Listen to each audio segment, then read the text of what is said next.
Let's work a little scarf that will have an I-cord edge. I'm going to cast on 8 stitches with the long tail cast on method. If you don't know this method, you might want to watch a long tail cast on video before coming back here. So I've got 2, 4, 6, 8. Now if you're following a pattern and it says to cast on with something else, a different method, go ahead and do that. So I'm on my first wrong side row, and I will knit my first 3 stitches always. So knit, knit, knit. And then according to my pattern, I'm going to knit the next 2 stitches. So these are not part of your I-cord. And then I will slip with yarn in front the last 3 stitches. So you bring your yarn to the front and slip the last 3. Now you're going to have your working yarn back here. That is normal. So let's turn our work. And then every single row, you knit the first 3 stitches. Now it might be tempting to pull this yarn really tight here because you're going to have some slack. You don't need to do that. Just work it as normal, and you will have a strand behind here, but that will actually help your I-cord form itself and be nice and tidy. So it shouldn't be like some super loose strand back there, but you don't need to pull it very tight. Then I will purl my next 2 stitches per my pattern. So if your pattern says something different there, follow that. And then my last 3 stitches, I will slip with yarn in front. Always slip with yarn in front for the last 3.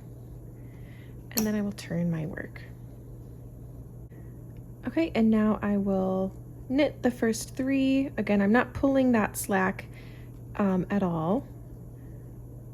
And then I will knit the next 2 per my pattern and slip with yarn in front for the last 3 stitches. Okay, now I'm on row 4, which is a right side row for my pattern. Let's knit the first 3.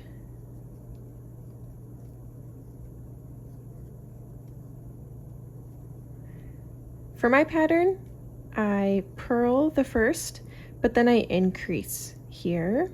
So if you have a chart or a pattern to follow, go ahead and follow whatever that says for these middle stitches.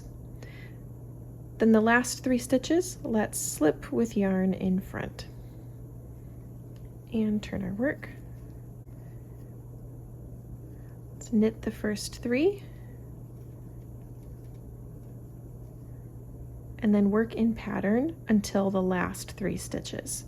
So for my pattern, I knit, purl, and knit, then slip the last 3. All right, row 6. Let's knit the first 3. Again, I'm not pulling this yarn very tight. And then for my pattern, I purl 1 and I increase.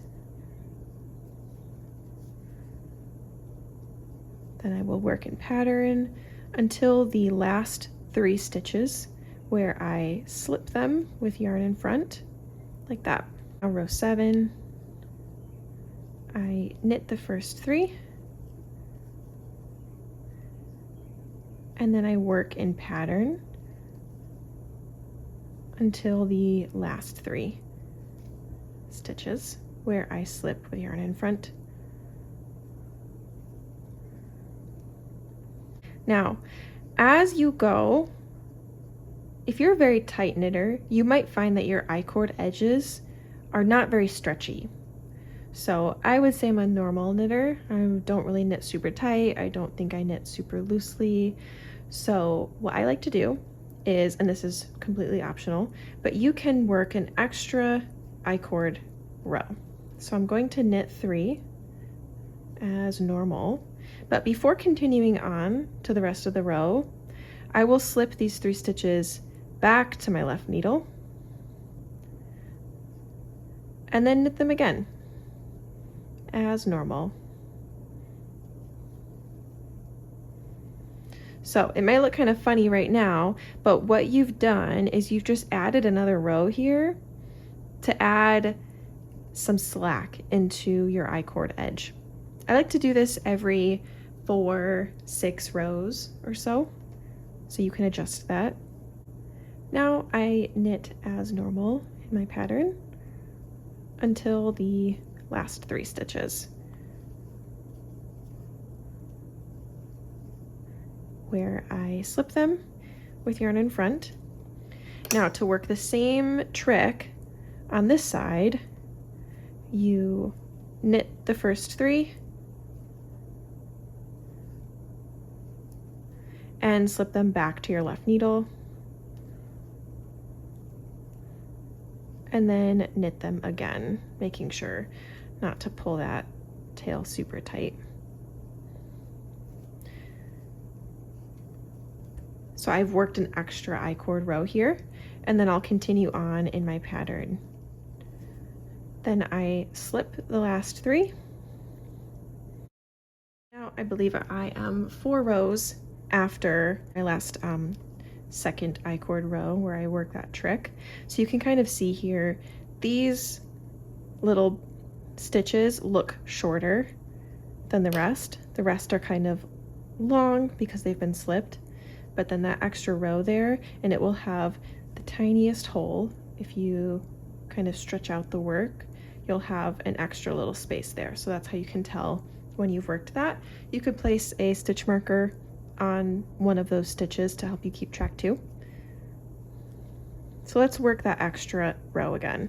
So I'll knit the first 3 as normal, but slip them back to my left needle and work them again.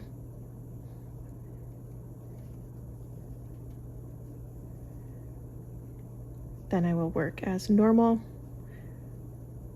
increasing per my pattern here, and then slip the last 3.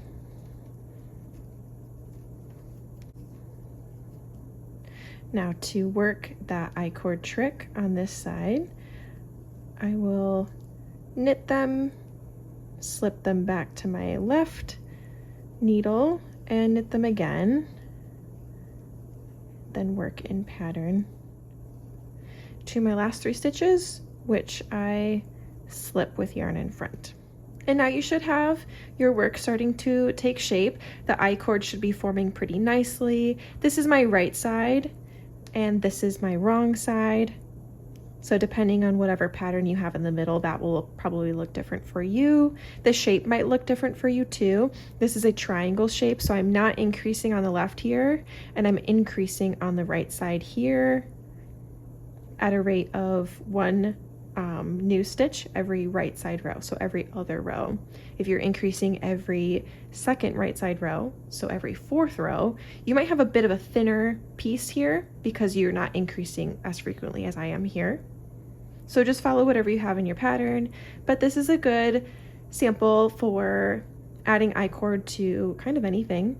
You know, you start with a few stitches, so I started with 8 here, 3 for each I-cord, and then 2 for my middle, that increase. So if you have a different amount of stitches in the middle, you can create I-cord on the edges here.